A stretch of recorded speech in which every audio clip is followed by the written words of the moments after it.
Welcome to This Team is Killing Us, a podcast about what the Carolina Panthers do to good people. She is Lauren Brownlow. I am Demetri and Lauren, what is killing me today is that we are finally here. I think that we both knew that it was coming after week one. It seemed like an inevitability that Bryce would be on the bench at some point this season.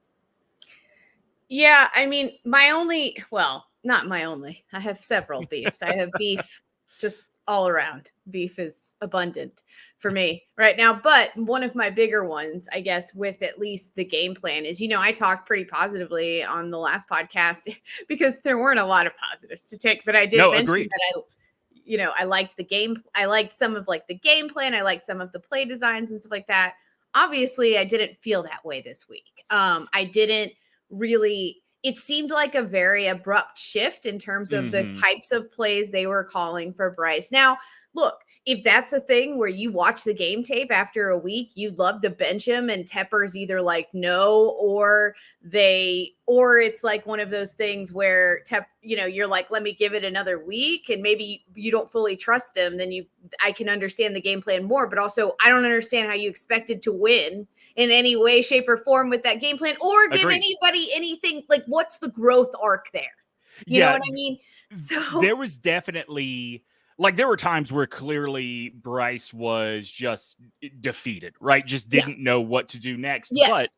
But there are times that he is getting the ball out really fast and he's getting the ball on third down out to someone well behind the sticks.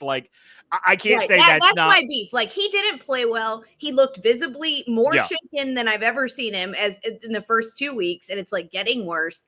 He threw passes on his tiptoes. I found that extremely upsetting because of how many and the jump passing and all of that. 3 times. And we're not talking about old school college football jump passing at the line on the goal line. We are talking about just to get a clear angle on a throw jump passing. He looked like me trying to get something off the top shelf of my cabinet.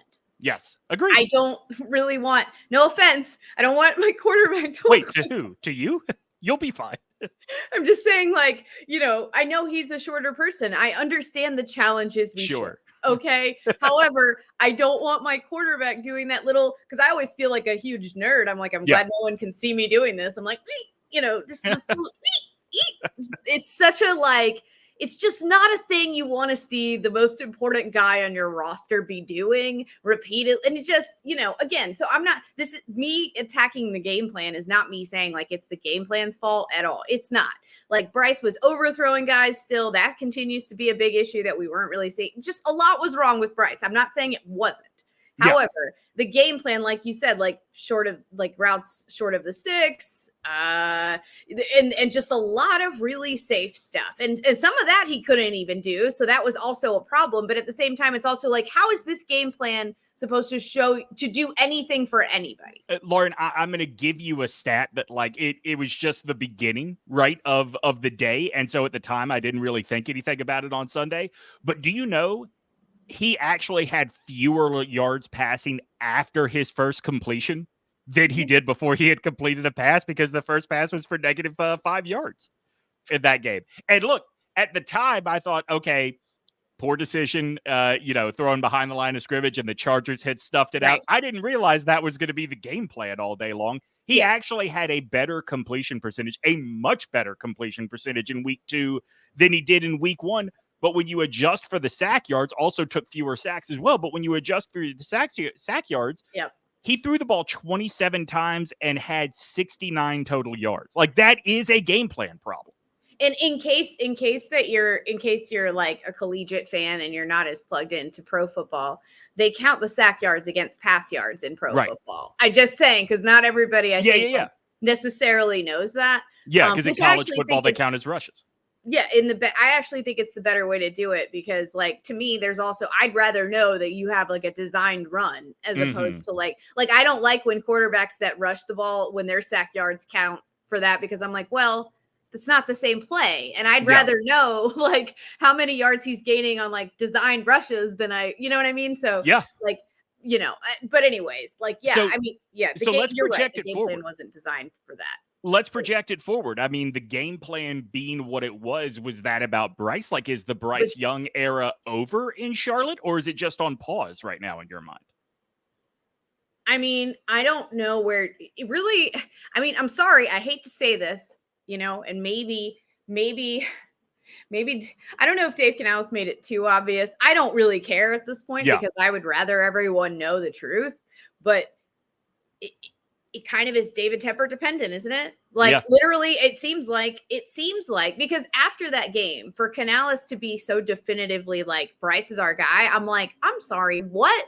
Like there's a big dissonance between what we just saw you game plan and allow him to do and what he could do even in that limited scope versus he was waiting for the Tepper okay. That's what he was.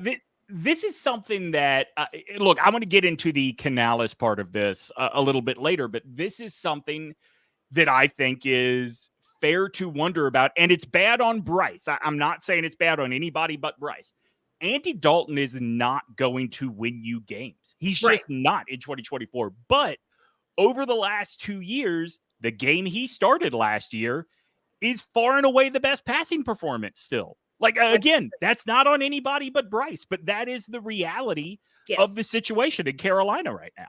Yes. And look, Andy, as a 41-year-old, I don't want to call a 38-year-old cooked because it feels personal. Sure. I understand. I understand. And like, it's not as if Andy was like lighting the world on fire before, but I also think like it is worth remembering, that there is a reason that they had not gone to Andy Dalton before now. Agreed. Okay. And it's not just that like the owner didn't want them to. I don't think, because I feel like if Andy was like going to be, if they felt like Andy was going to be that much of an upgrade, they would have pulled the plug, I think, sometime in the New Orleans game or something, right? Yeah. Like they would have been like, okay, let's go. But instead they were like, well, I don't know. Or maybe they just really felt like they needed to let Bryce play out the string. But again, with the game plan they trotted out there, it does lead me to believe that they were not going to bench Bryce unless they literally just like had no option, because why put that quarterback out there with that? Like, why put that game plan out there, period? It's not a winning game. Like, it doesn't grow your team in any way. It doesn't improve anything. So why? And then, by the way, why abandon the run when it was working? Yeah, like, agreed. A lot of things didn't make sense. And so, I mean, I just feel like, can Andy Dalton win them games by himself? Obviously not. Like, no. Can he help them sneak out a few wins? I think it's possible. To what end? I don't know either. Yeah. Will the offense be like more watchable? I mean, remains to be seen. It has to be, right? Like you would think it has to be. Don't say that. The thing that like the thing that I get hung up on is reliable Andy Dalton. I don't want to say good Andy Dalton, but reliable Andy Dalton had AJ Green and Chad Ochocinco at their peak. That does not exist on this roster. Now, I do think that the positive is if you have more confidence in your quarterback, both from his confidence level and also, arm strength, size, all the measurable stuff, that's got to be good for Xavier Legette, right? I mean, like that's pretty important right now. That's got to be good for Deontay Johnson. That's pretty important right now. Yeah, certainly has to be good for Adam Thielen, who I've never seen like get even remotely annoyed ever. Yeah. And like literally threw a temper. I mean, and I'm not attacking him for this, by the way, like I get it, but literally threw a temper tantrum on the sideline. I don't know if it was because they didn't go for it or because he didn't get the ball and he felt like I'm not sure which one it was. Either way, like that's not good when like your literal, like your rock sort of, you're like your stable dude is out there like losing his mind. Then things have gone poorly. But yeah, I mean, again, we've talked about this, like Bryce's weapons or whoever the quarterback, Dalton's weapons, whoever's, were upgraded this year. I think we can all see that. Like protection was upgraded this year. Protection has been much, and we're going to get to that. Yeah. We're going to get to that in a bit, aren't we? We sure are. Well, okay. I tell you what, let's fast forward to it because I think it is worth diving into. The bigger overall question I want to ask is, what is the long-term prognosis in your mind for BryceYoung? I mean, on the bench, a chance to learn by observing, great. The guy that was brought in because of the reputation of rehabilitating quarterbacks, doing great things with smaller quarterbacks. Like, he's got a lot on his plate right now. He does not have time to worry about his second string quarterback getting better. So realistically, what's the long-term prognosis for Bryce. I mean, I don't see Dave Canales as the type of guy to just give up on Bryce. I don't think he's going to give up on him, but Dave Canales certainly has to know that this is bad for him too. Oh, of course, but I also think and I do feel a little for Dave Canales in this regard. A lot of stuff that's gone on in Carolina is not going to just be magically fixed in a year, 2 years, 3 years, even. It's just not. It's going to be bad for a while. I think that this team is honestly still dealing with a lot of missteps that were made even in the Matt Rule era. There are salary cap issues. There are all kinds of issues all over the place that, that aren't just going to magically fix themselves within a year. Do I think the current staff has been perfect in everything they've done? Of course not. But do I think for the most part, have they made moves that I've been more oh, okay, that makes some sense as compared to the previous staff? Yes. In terms of player personnel and all. Yes, I think that they have, but they're a little hamstrung right now. They're kind of in a cap situation. And now they just drafted a franchise quarterback that does not appear to be the franchise quarterback, know? So that's not good. And it's not like they have a better option behind him either. And it's not like there's a better option necessarily in the draft. And so you kind of just go, I think I know people get annoyed when Dave Canales says things it's going to take time to become us, but it kind of is. But you still have to have opportunities for growth in there and to instill what you want your culture to be.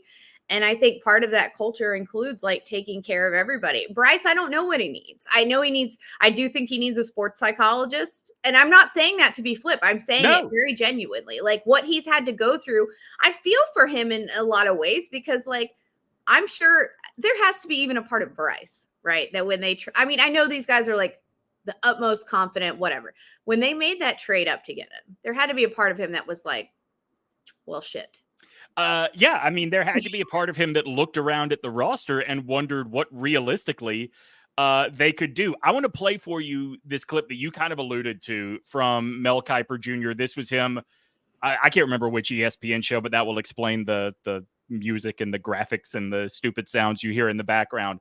I think as much as Lauren and everybody listening, as much as this is my sweet tiny prince, I'm a Bryce apologist, et cetera, I do think Kiper and these comments are sort of the face of simplifying what is wrong here. Bring in an offensive coach who was with Baker and others, right? Bring in a new pass game coordinator, new quarterback coach for BryceYoung. Then we don't play him in the preseason. We play him one series in the final preseason game against the AOGs. None of those guys are playing for Buffalo, by the way. They went one series down the field and they're rah, great, we got it, we accomplished everything we wanted to. I'll give you a little note. C.J. Stroud played in 2 preseason games this year. Okay, he played 4. Derek Carr played in 2 preseason games. Why? Because Clint Kubiak was coming in with a new offense, and Derek Carr is a veteran, played in 2 preseason games. BryceYoung played 1 series of a final preseason game against the nobodies on defense for the Buffalo Bills. Does that make sense to you when in 2 games in, we're saying he can't play? Yes, his confidence was shattered, right? Yes, he does need to sit behind Andy Dalton for a little bit. But to blame this on BryceYoung is ridiculous. Okay, first of all, everything Kiper said is right about the preseason. I did not think it made sense at all to not play him during the preseason. But to say that it's ridiculous to say this is on BryceYoung, that's a narrative that even someone like me that loves him dearly and was legitimately sad on Monday when the news came out he was getting benched, we have to acknowledge what reality here is, right? And the reality is he may not be a starting quarterback in the NFL. He may not have it in him.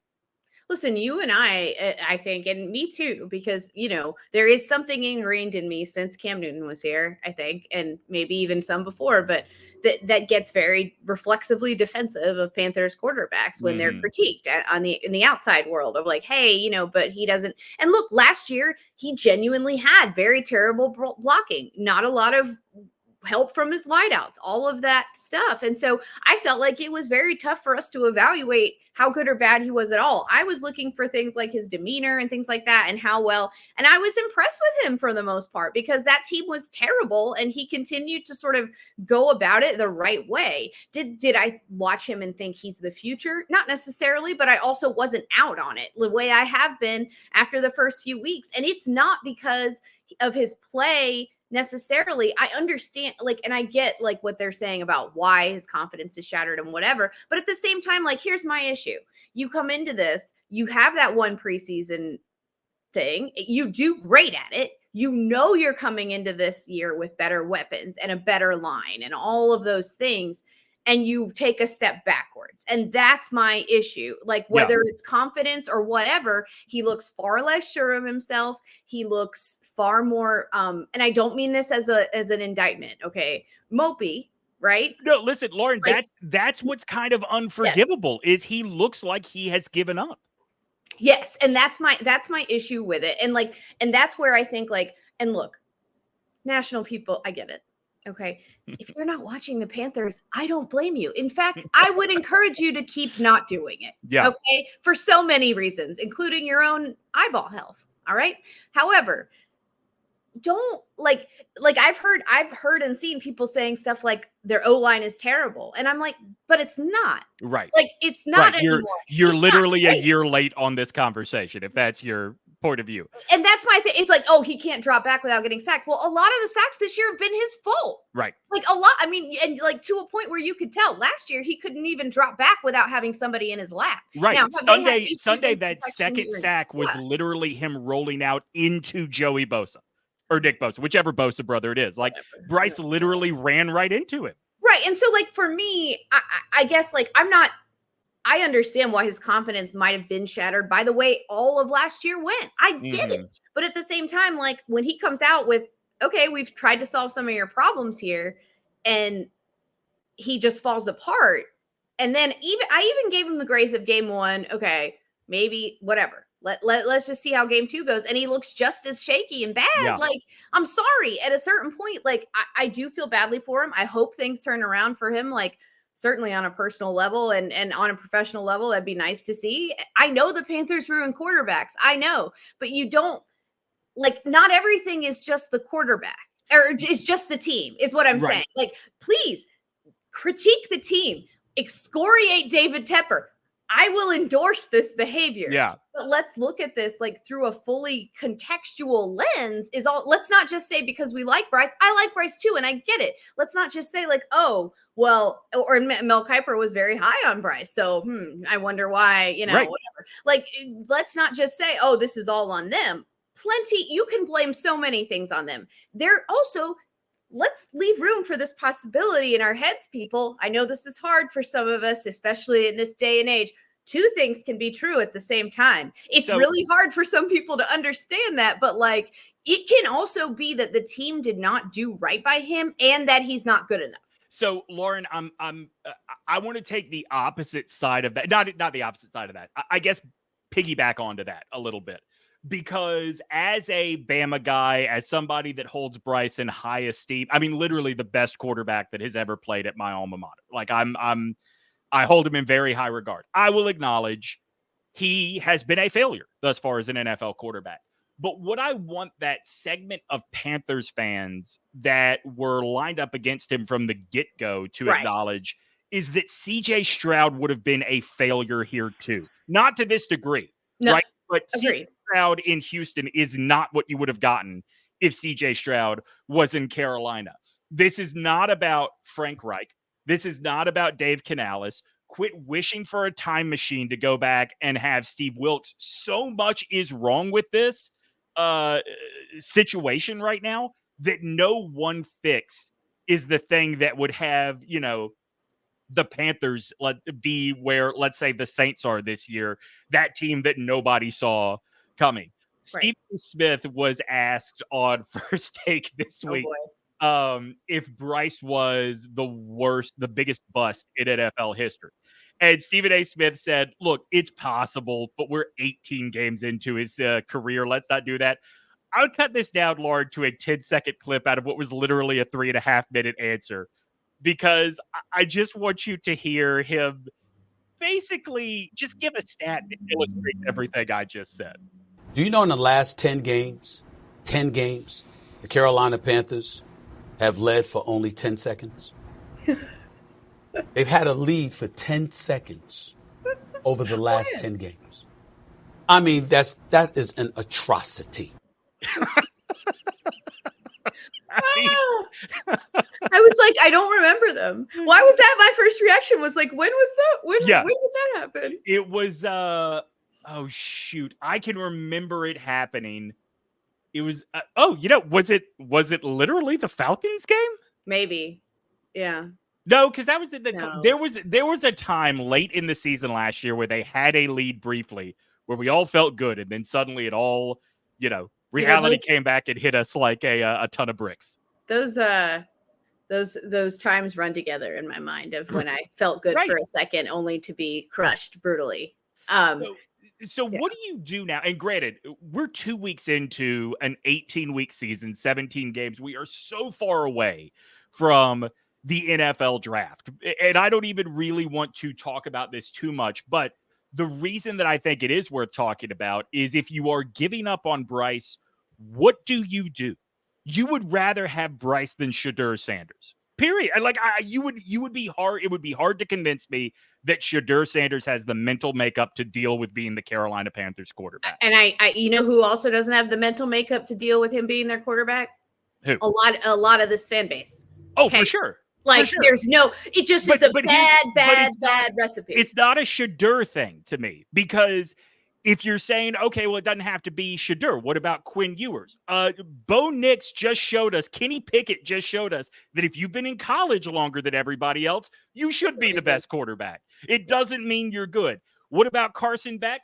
I like Carson Beck. I like Carson Beck by comparison to this quarterback class. It doesn't mean that I would feel great about the Panthers if that's the quarterback.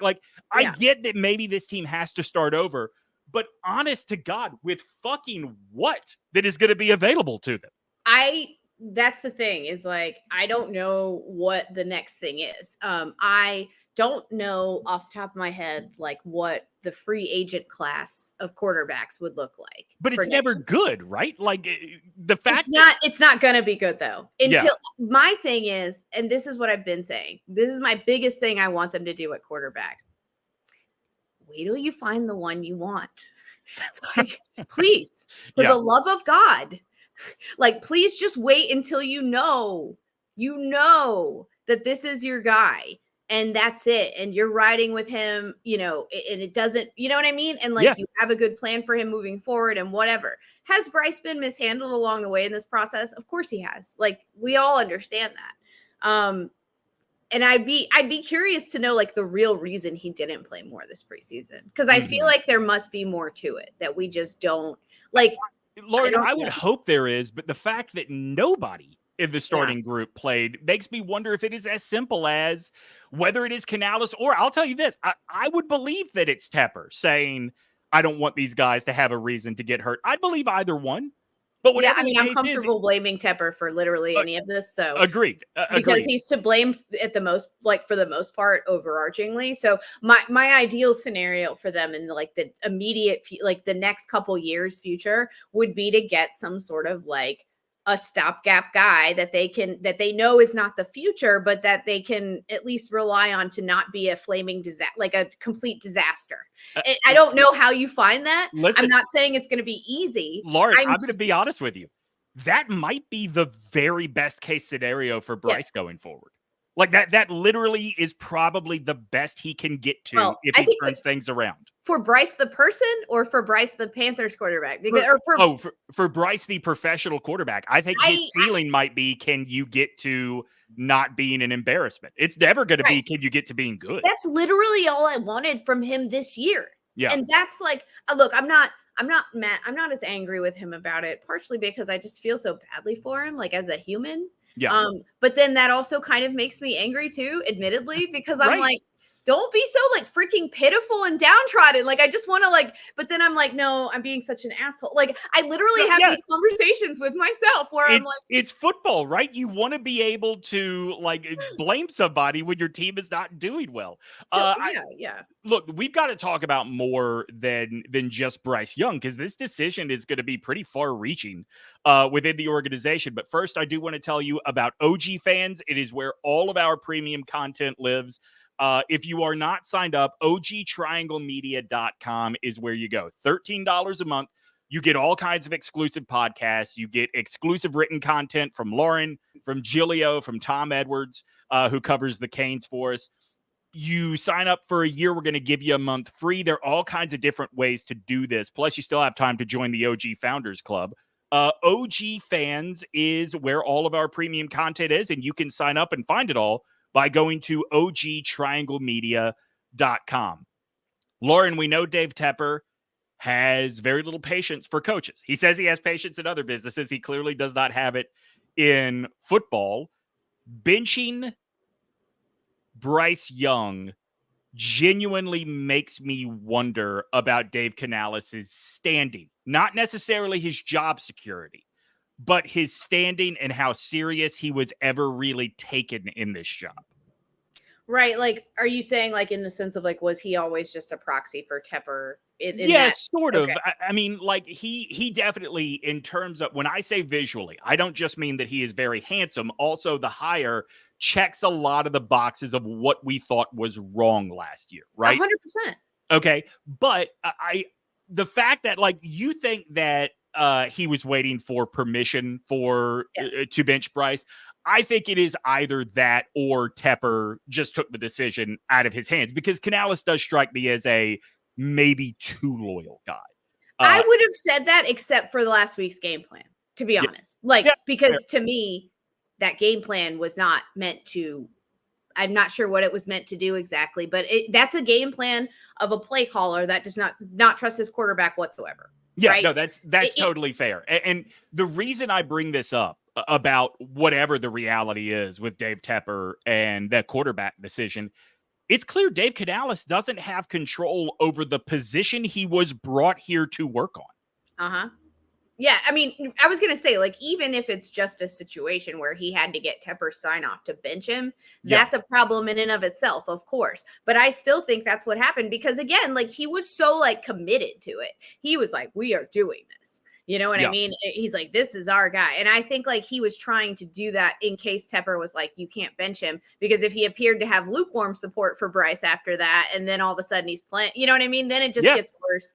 I mean, I don't know. I could be wrong, but that tends to be what I think, is that he knew he was going to have to run it by the big boss man. And I'm sorry, bro, you can't be the big boss man. Like, it's just not. Stop. Like, just stay out of it. Like, he's infuriating to me for this very thing. Like, but it's a problem if every like this is like some, you know, Jerry Jones type of shit. But at least Jerry, you know, has some football bona fides. You know, like it's like you can't let this clown man like make all of your football. Like if that's the case, like this franchise is completely screwed because it's just some like teenage kid with too many Mountain Dews playing like franchise Madden or whatever the fuck. Like it's not okay. It's not. I mean, to your point about Jerry, I was talking to a friend about this, another Bama fan friend, and I said, you know, what's really frustrating about this is there is no denying now who the most hopeless franchise in sports is at this point in American professional sports. Congrats, you've beaten the Jets and Browns. Wow. Well, my buddy was saying, well, no, maybe football, but not like he named like the White Sox and the Knicks. I was like, well, in my lifetime, I've seen the White Sox went to the playoffs. Right. As I say, in my lifetime, I've seen the White Sox win a World Series, and the Knicks are not the Knicks you are thinking of. Right. Like it feels genuinely hopeless right now. And if Canales or Tepper, whoever it is, whoever made the decision, Bryce is benched. If that's why you were brought here to work on Bryce and now he has been benched, why do I believe that you're the guy for the future? Like, I would not blame Dave Tepper at this point if after making that decision or after that decision is made, if now Dave Canales has to come in for those weekly report cards that Frank Reich had to come in for. Oh, God. Yeah, well, I mean, like, I can't believe I'm saying I don't blame Dave Tepper for fill in the blank, but like, I get it, dude. Like, I get the frustration with this guy. I mean, well, I was going to say, like, yes and no. Like, Tepper was still the one who wanted to make that dumbass trade. Sure. Where they lost their best weapon and they couldn't have draft picks and like everything literally around this team, around the quarterback position and now including it, has fallen to shit. Yeah. Like it has. The line is only just now getting back to like being okay. You know what I mean? Running backs are okay. Receivers now are back to being like okay. The defense is like steaming pile of trash fire, like it's not that now the defense has fallen into that, and so it's like, Lauren, I agree with everything you're saying, but the trade has been made. Like that's over and done with. Like what? Right, what but also Canales just got here. Sure. I mean, and this is years worth of damage of like Temple players being signed and all that kind of shit that like it's not gonna be, like I said, it's not going to be a quick fix. Like, I know people hate to hear that from Dave Canales, but it's just not. I hear you overall on like, this is what I brought this guy in to do. And listen, it's not. Look, my emotion is attached to this. I will 100%. Men, we're too emotional. But I will say that the fact that Bryce seems to have gotten worse is very disappointing because I loved the hire of Canales. I thought it was really forward thinking and really creative. Something I did not think Dave Tepper was capable of. So yeah, I mean, like we all might be overreacting to everything this week, but I'm just concerned. You brought up the defense. This has to be mentioned before we go. They are waiving Eku Leota. That was a puzzler. Yeah, I mean, I wrote this in the notes. He has their only sack. Yeah, I wrote this in the notes. What the ever-loving fuck are we doing, right? Has he not, like, I get if you're benching him, if you think there is talent coming that is better and benching him, but to waive him? Like, right, they waived another edge rusher. I forget who it was. Now, it wasn't anybody, like, amazing, but it was a body. Like, they waived another one right before the season, I remember, and I remember being like, how many of those do y'all have? Yeah. Leota, look, for people that may not pay close attention, Leota's the only guy that was consistently in the backfield through these first two games. He has half of their sacks with one. He has almost half of all of their tackles for loss. He's got 3 out of the team's 7. Like, I just don't get it. You know the top 2 teams in the NFL in yards before contact running the ball? The teams the Panthers have played. That's who, because no one's in the backfield. Yeah. Nobody. It's insane. I mean, like, if this were at the end of the season, I would say, okay, I get it. He's been productive, but you're clearing cap space to go get somebody more talented. Who are you? What are you doing this for before week 3? I don't understand it. Yeah, I don't understand it either. I was going to say, like, I guess I've been nice about some of the personnel moves, but this is definitely one that when I saw that, I was a little bit like, what? Yeah, but I mean, there's so many things the Panthers do lately that provoke like from me that it just sort of like, yes, but yes, I'm with you. I don't understand it. And this is the worst defense that I have ever seen the Panthers have. And they have had some bad ones. They've had some great ones. They've had more great defenses than great offenses over the years. But this one is the worst. This one is extraordinarily bad, and it's why on the one-man post-game show that I put up on Sunday after the game, I said you've got to seriously think, if you're reevaluating everything, you've got to seriously evaluate Ejiro Evero, because it is not about this team is not as good as last year on defense. I get that you let your best players go. I get that your current best player is injured. I totally get that. This defense cannot do the most basic things. Yeah. They can't do it. They remind me of the offense last year in the sense that, like, the players do suck. We get that. Right. But also when you see the scheme, you're also like, huh? Right. So, it's a great combo, really. It's an amazing combination of things happening at the same time. Right. And it has led to what we have seen happening, where, like, honestly, if the Chargers had like a slightly better offense, I was not wowed by that offense. Like, if it were even a little bit, like, Harbaugh almost had it seemed like he had a similar game plan for a while that the Panthers did, where he was just like, I don't trust my quarterback. Well, like, I mean, you know what this is, right? Like, Harbaugh wants to run the ball all the time. And if it was working, he's not dumb enough to go away from it. Right. And that was what was bothering me about the Panthers too, is like, you have this extremely conservative game plan in there. And then instead of like giving those guys, Chuba had was 6 yards a carry at one point. Yeah. Like, how does he, I forget how many carries he got, but it was not enough. Like, I know that they had I don't care if you give it to them 3 times in a row. I know that it gets harder to do that, and you have to pass some off it. I'm not saying you never pass, but like, to me, to go away from, like, I know they were down big, but like, okay, you're gonna lose. What we want to see is progress. And now we're seeing, like, how do you regress from week 1 offensively? How? The thing that I think is really angering, literally angering about the offensive play calling is I get it. Like, I know you and I disagree a little bit here. I think Jonathan Benson probably has more talent than Chuba Hubbard. I think when he is ready to go, they will have a better overall run game. But he's not right now.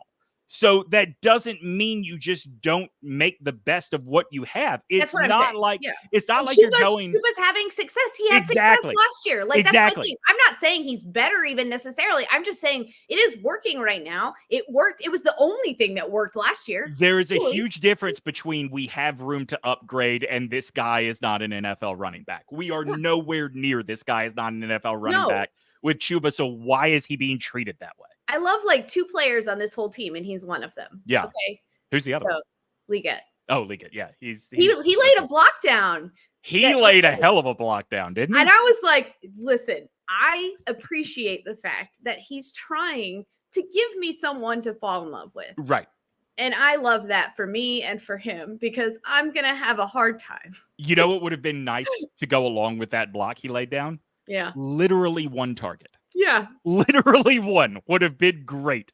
And he's coming from an offense, by the way, that was a lot of let's throw it to him 4 yards down the field and just let him take off. Why not? You're throwing short of the stick. Why not throw it to a dude? Like, so there was like, it was puzzling. I was puzzled. I spent a lot, like, whereas the Sunday before, I was like, actually, I was almost the opposite, where I'm like watching the play calling and the designs, and I'm like, okay, cool. I see that these guys can't execute this to save their lives seemingly, but at the same time, like, I like what you're doing. Mm. And then this game plan, which felt like Frank Reich had like somehow invaded the body of Dave Canales or whatever. And like he's just somewhere with like his own device that's intercepting the signal between the box and the quarterback's headset. He called plays like a defensive head coach yesterday, honestly. Like a coach that wants to, or not yesterday, on Sunday. Sunday, I don't know. Time has no meaning. That's right. He called plays like a defensive coach who no longer wanted to turn the football over. Yeah. It doesn't fucking matter if you turn the football over anymore. It just doesn't. Who cares? Is that really worse than your sad 3-and-outs and punts? It's not. Sometimes, and I mean this for college and the NFL, sometimes I wish coaches were capable of doing the math in their head and realize, oh, Dave Tepper can't afford to fire me after 1 year. I could be a little bit more aggressive here. I don't have to be afraid all the time. Well, it's because, especially in college, if you lose because you were aggressive, then all of a sudden it's your fault. Whereas if you lose and you were safe, it's your player's fault. That's literally the. But if you're like, well, I mean, hell, the Panthers, I guess on the college level, I guess Auburn or Florida would be in this boat of like, if you're already on the hook for multiple former coaches that you've got to pay out, like the current guy has a little leeway just because the owner, the AD, whoever is kind of sick of paying these, 8-figure, 9-figure paychecks just to make someone go away. Yeah, I mean, I guess that's true. You would think so. And that's the thing is, like, I thought that he would be different. And maybe, who knows? Maybe he will be. I don't know. Maybe it was just a 1-game situation where he got a little spooked by how Bryce played. I have no idea. Yeah. And it's his first home game. So maybe he does, I don't know. Maybe he felt like his players couldn't handle it if they got booed. Well, sorry. That's what happened anyways.